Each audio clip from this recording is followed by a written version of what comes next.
আমাৰ দেহাই নতুনকৈ চাইকেল চলাবলৈকে শিকিছে যাৰ বাবে তাই বাহিৰত অনবৰতে চাইকেল চলাই থাকে আৰু এনেও আমাৰ দেহাই বাহিৰত খেলি বহুত বেছি ভাল পায় তাতে আকৌ এইকেইদিন যি ৰ'দ আৰু গৰম আপোনালোকেতো দেখিছেই বাহিৰত খেলিবলৈ দিবলৈ ভয় লাগে জানোচা তাই ডিহাইড্ৰেশ্যন হয় তথাপিতো যিহেতু তাই বাহিৰত খেলি ভাল পায় সেইকাৰণে মই আৰু তাইক বাধা দিয়া নাই তাতে আকৌ আৰু কাৰোবাক লগ পালেতো ক'বই নালাগে একদম তাই ক'ব নোৱাৰা হয় আৰু ল'ৰা ছোৱালীয়ে যিহেতু বাহিৰত খেলি ভাল পায় আৰু মই ভাবোঁ সেইকাৰণে সিহঁতক কেতিয়াও বাধা দিব নালাগে যিহেতু বহুত বেছি গৰম পৰিছে গতিকে তাইক হাইড্ৰেটেড কৰি ৰাখিবলৈ লগতে বহুতো ভাইৰেল ইনফেকশ্যনৰ পৰা বচাই ৰাখিবলৈ মই বাছি লৈছোঁ প্ৰ'টুগৰ ফিটভিম চকলেট ড্ৰিংক এই ড্ৰিংকটো খাবলৈ অতি সুস্বাদু হয়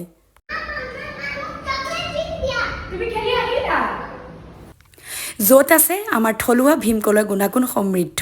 হালধি অশ্বগন্ধা ব্ৰাহ্মী লগতে ইয়াত আছে আইৰণ কেলছিয়াম আৰু ভিটামিন ডি যাৰ বাবে আমাৰ দেহাৰ ব্ৰেইন ডেভেলপমেণ্টৰ লগতে ষ্টেমিনাৰ বৃদ্ধি হোৱাত বহুত বেছি সহায় কৰিছে খাবলৈ অতি সুস্বাদু এই চকলেট ড্ৰিংকটো আপোনালোকে 2 বছৰৰ ওপৰৰ সকলো শিশুকে দিব পাৰে আপোনালোকে এই চকলেট ড্ৰিংকটো এগিলাচ গাখীৰ ল'লে 2 চামুচ মিহলাব আৰু এগিলাচ পানী ল'লে 5 চামুচ মিহলাই আপোনালোকে নিজৰ শিশুটোক দিব পাৰে আৰু খাবলৈ ইমান সুস্বাদু এই চকলেট ড্ৰিংকটো আমাৰ দেহাইটো বাৰে বাৰে খাবলৈ বিচাৰি থাকে আৰু এই চকলেট ড্ৰিংকটো আপোনালোকে প্ৰ'টুগৰ অফিচিয়েল ৱেবছাইট লগতে এমেজন ফ্লিপকাৰ্ট সকলোতে পাব